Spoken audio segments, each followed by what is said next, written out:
Greetings, all! Today, we will be examining the relatively common Psychic-type Pokemon Gothita, the Fixation Pokémon, its relatively uncommon evolution Gothorita, the Manipulate Pokémon, and its final, rare evolution Gothitelle, the Astral Body Pokémon. While they might look too dainty for some to take them seriously, the members of the Gothita family are powerful defensive fighters that can more than use the unique skills at their disposal to elevate their psychic powers to levels that few other psychic types can readily match. Gothita have a fairly humanoid body form, being bipedal in nature, with a head that has pink skin and a lower torso that is black, with a pattern of white, diamond-shaped markings that cover the middle portion of their torso all the way around their body.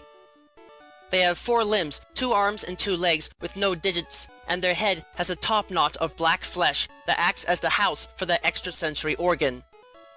The sides of their head are adorned with a pair of bow-like extrasensory organs used as their primary means of focusing and using their psychic powers, and their big blue eyes are complemented by their mouths, which are bright red and have a texture and appearance similar to that of lipstick. Their evolved form, Gothorita, have a similar body color scheme, the majority of their body being black with a pink face and digitless hands and feet. Their torso has a dress-like flap of skin near the base of their legs, and its front is adorned with a pair of large, white, bow-like feelers. Their heads similarly have 2 large extensions of bulbous flesh on each side of their head, both adorned with a pair of white feelers that act as sensors, while the black extensions house their extrasensory organs. Their final evolution, Gothitelle, once again follow the same body and face color scheme, their torso being divided into a series of 4 stacked cone forms with a white feeler bow on each section, making it look like they are wearing a large dress.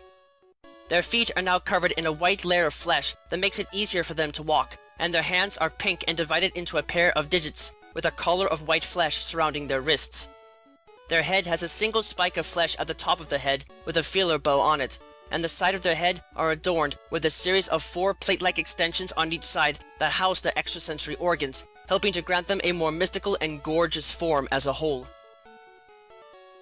The members of the Gothita family are unique among psychic types not only for the lopsided gender ratio, with females outnumbering males 3 to 1, but also because, while they do have access to an incredible degree of psychic power that is beyond what nearly any other psychic-type Pokemon is capable of, their control over said power is not that great, resulting in much of it being expelled into the open air, where it can often cause great distortions in the fabric of space-time.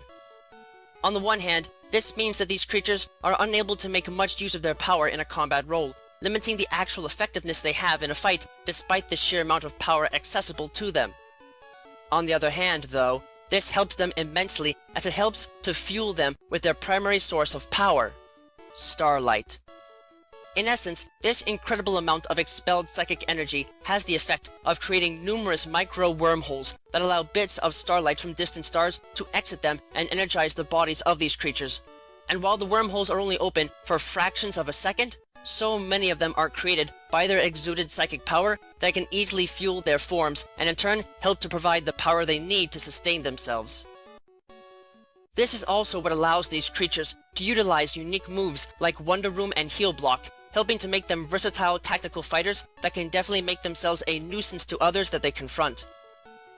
In terms of abilities, these creatures tend to be very competitive with one another when it comes to the opposite sex, and they are equally somewhat handsy and curious and enjoy using their powers to reveal what kinds of tricks and items that an opponent might have on them, resulting in them having access to the competitive and frisk abilities as base abilities. In addition, in rare cases, they might have enough control over their immense psychic power to actually use it to mess with the electromagnetic components of their opponent's capture device and keep them from working, resulting in them having access to the rare Shadow Type ability as a hidden ability. As far as their stats are concerned, in the case of Gothitelle, because of their limited access to their otherwise immense power and their awkward body form, these creatures are not the most mobile of fighters, nor do they have much in the way of serious offense and stamina to offer, resulting in most of their base stats being below average for fully evolved psychic-type Pokemon. However, even with this said, these creatures are able to use their exuded psychic energy to form a powerful energy shield around them that helps to keep them protected against attack, granting them above average base defense and especially special defense stats for fully evolved Pokemon of their type. As a result, while they might not be able to hit as hard as other Psychic-type Pokémon, these creatures can still take a hit fairly well and prove to be a decent wall for opponents to have to get past, if they can overcome the unique tricks that these Pokémon can bring to a fight. While they might be quite small, Gothita are still gifted psychics that are able to use their power to make the lives of others a confusing mess, to say the least, though only if they can be made to pay attention in the first place. The ribbon-like structures on the bodies of these creatures actually act as focusing beacons that help them to focus what little of their psychic power they actually have control over, and thus serve as a powerful form that should be targeted if these creatures need to be taken down in a hurry. What really makes these psychics interesting, however, is the fact that their unique psychic powers allow them to actually see things that are beyond the normal eyes of the living. More specifically, these creatures have the power to see ghosts and other supernatural beings that are invisible to the human eye. They will often stare into space or at people and Pokemon for what seems like forever with seemingly no reason. But in truth, it is because they are observing these entities and how they interact with others, fascinated with the fact that only they seem to be able to see them and not others. This can make them fairly effective in tracking down ghost-type Pokemon, but at the same time, it can prove to be a hindrance in battle, as these creatures will often stare so intensely at these entities that they will fail to pay attention to their trainer's orders and the opponent they are supposed to be facing, leaving themselves open to attack. Even so, this is not something that trainers will be able to overcome completely, as this fascination will only increase as they grow and develop, and thus must be planned for and worked with, especially since it takes a while for these creatures to evolve at all. When Gothita finally managed to evolve into Gothorita, their powers grow noticeably, and as a result of this increase in power, these creatures become more curious as to the extent of their power, and in turn become more likely to experiment with it in order to test its limits. For one thing, this causes these creatures to become even more fascinated with the realm that exists beyond the land of the living and the physical. And in order to study this world more intently, these creatures will stare up at the night sky and levitate stones in the air in order to mark the positions of the stars. This is done so they can more accurately start to predict where the micro wormholes their powers generate will open to, allowing them to train themselves to open these portals more willfully and not just by accident.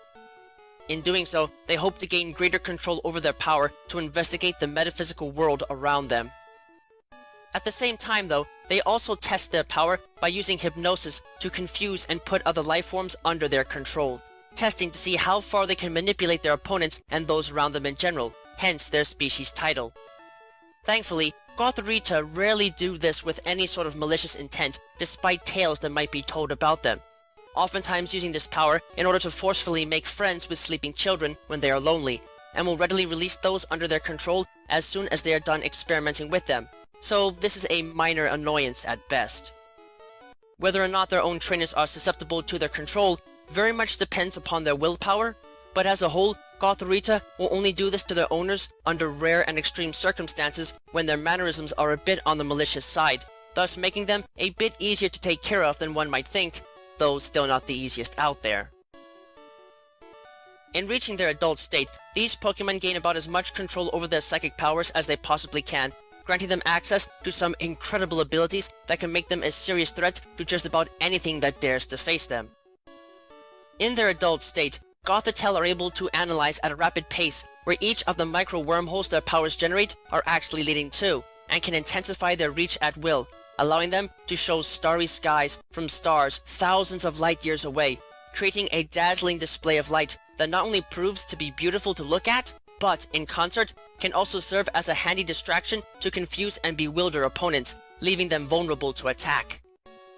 Interestingly though, this also allows these creatures to fully tune themselves into the spiritual world that they were fascinated with as Gothita, and while they cannot readily use their power to deliver ghost-type attacks on their own outside of artificial assistance, instead, they can use this power to read the life energy of others and, in combination with the power to predict the future granted by their advanced psychic powers and their ability to read the placement and movement of stars in the sky, determine the lifespan of their trainers and others.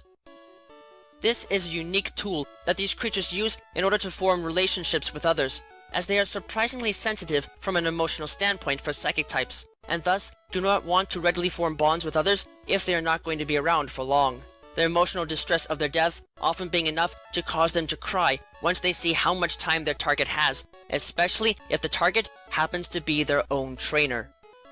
As such, these creatures are often seen as a bad omen if they suddenly appear inside of a hospital, as their power to predict the death of others is accurate to within about 6 hours, and thus serves as a sad death knell for those they are near, though they are still appreciated in battle for their impressive defensive stats and unique mix of attacks and techniques. Though they might not be among the most conventional of fighters, the members of the Gothita family are unique creatures that can use the odd power accessible to them to manipulate others and see beyond the realm of the living. They might take a while in order to get them to even begin to evolve, but this only serves to make raising them that much more worthwhile to make the most of the special power they can bring to the table. If you plan on raising one of these creatures for your team and are looking for advice, just make sure that you can roll with the punches and be there for them. They might be a bit inattentive as infants and somewhat manipulative when adolescents, but it's their time as adults that you should really worry about, for their emotions can result in some fairly dangerous reactions, and there's little more that's scarier than an enraged Gothitelle that's in distress after learning just how long you might have before you too join the spirit world they've become attuned to through the progression of their life.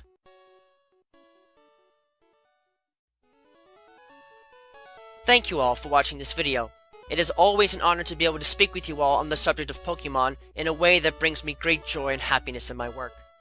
If you would like to keep tabs on past and future work, click that subscribe button, check out my work on DeviantArt, and don't be shy about following me on Twitter, where you can find pertinent announcements on upcoming work before it is officially posted. Links to both can be found in the video description. If you would like to support my work and help Miguel and I continue to produce more content for you and improve upon our presentation, please visit us at my Patreon page, which you can also find a link to in the video description. Yeah, no. With that, I thank you for watching and I wish you well.